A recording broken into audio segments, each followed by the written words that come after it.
नमस्कार दोस्तों, मैं हूं आपका आध्यात्मिक दोस्त आचार्य मोहित और वेदसार संसार में आपका स्वागत करता हूं। हर एक व्यक्ति अपने जीवन में खुद के मकान की स्वप्न रखता है, खुद का घर बनाना चाहता है। लेकिन क्या आपकी कुंडली में खुद के मकान बनाने का योग है?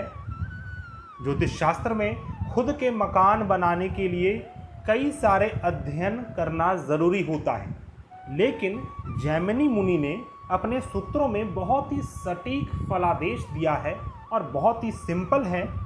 यदि आप उसे समझ जाएं तो यह बहुत ही ईजिली आप निर्णायक हो सकेंगे कि आपकी कुंडली में खुद के मकान बनाने का योग है या नहीं है।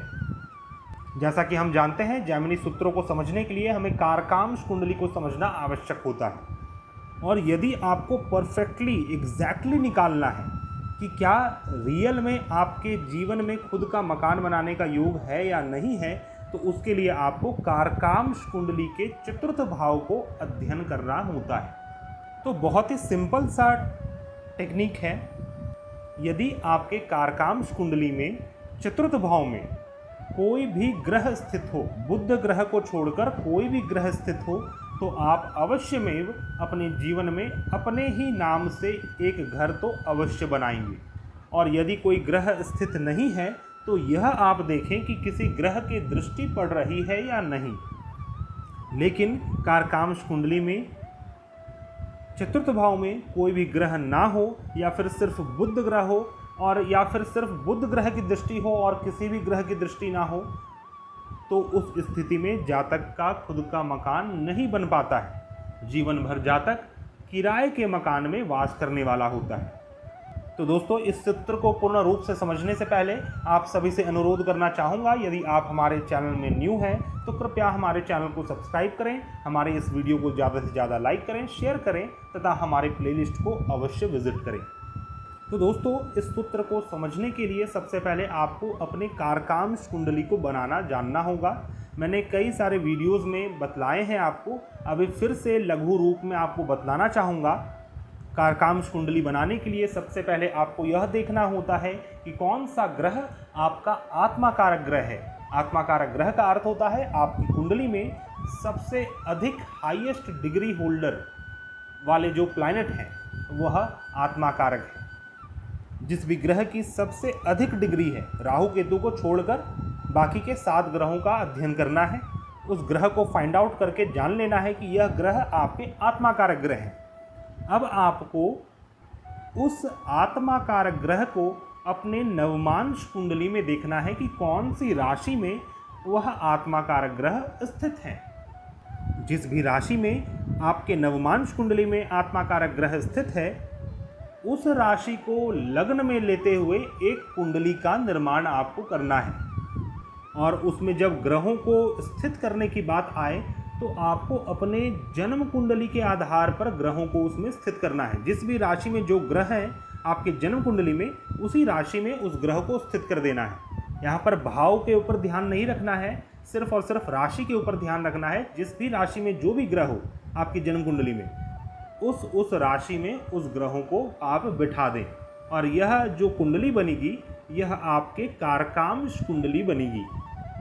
तो यहाँ तक आप समझ चुके होंगे। अब हम आगे की बात करते हैं, जो कि सूत्र की बात है। अब आपको यह देखना है कि आपके चतुर्थ भाव में कौन से ग्रह स्थित हैं।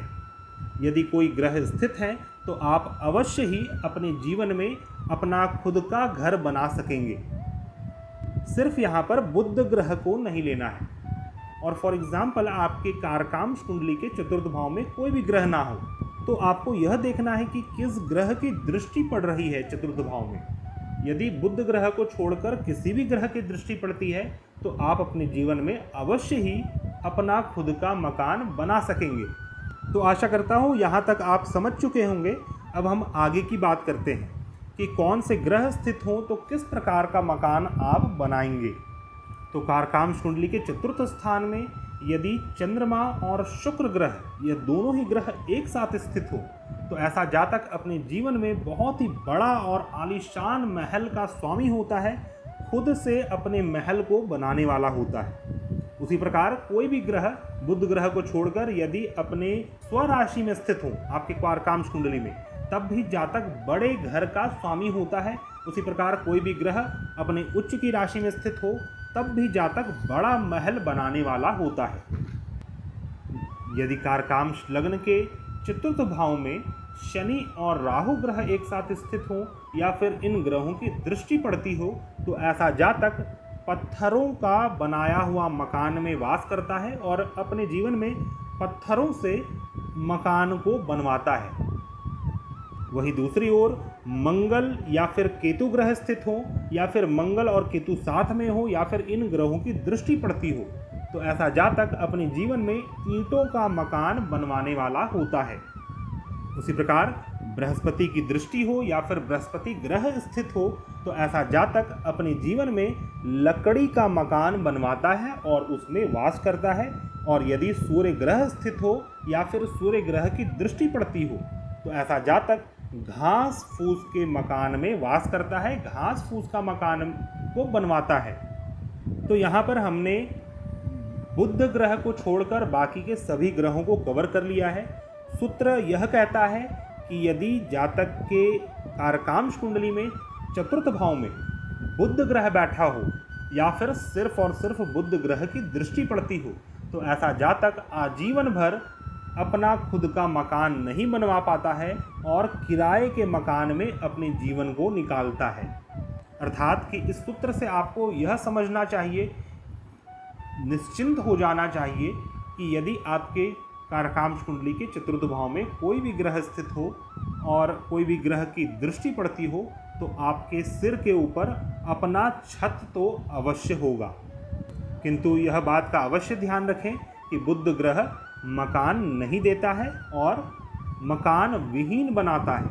उसी प्रकार यदि सिर्फ और सिर्फ अकेला चंद्रमा वहाँ पर स्थित हो या फिर कोई भी ग्रह की दृष्टि ना पड़ती हो और चंद्रमा हो या फिर कोई भी ग्रह ना हो, सिर्फ चंद्रमा की दृष्टि पड़ती हो तो शास्त्र यह कहता है कि ऐसा जातक विवाह के बाद सपत्नी खुले आकाश के नीचे ही सोता है। कदाचित इस स्थिति में मनुष्य को बहुत देर के बाद, काफ़ी प्रयत्नों के बाद, काफ़ी मेहनत संघर्ष के बाद सिर छिपाने की जगह मिल पाती है। और चंद्रमा की इस स्थिति के विषय में तो पराशर ऋषि ने भी अपने शास्त्र में इसी चीज़ का वर्णन किया है।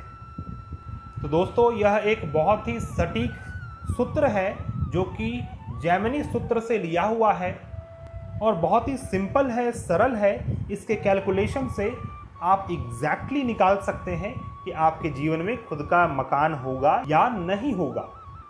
आशा करता हूँ आपको मेरा यह वीडियो पसंद आया होगा।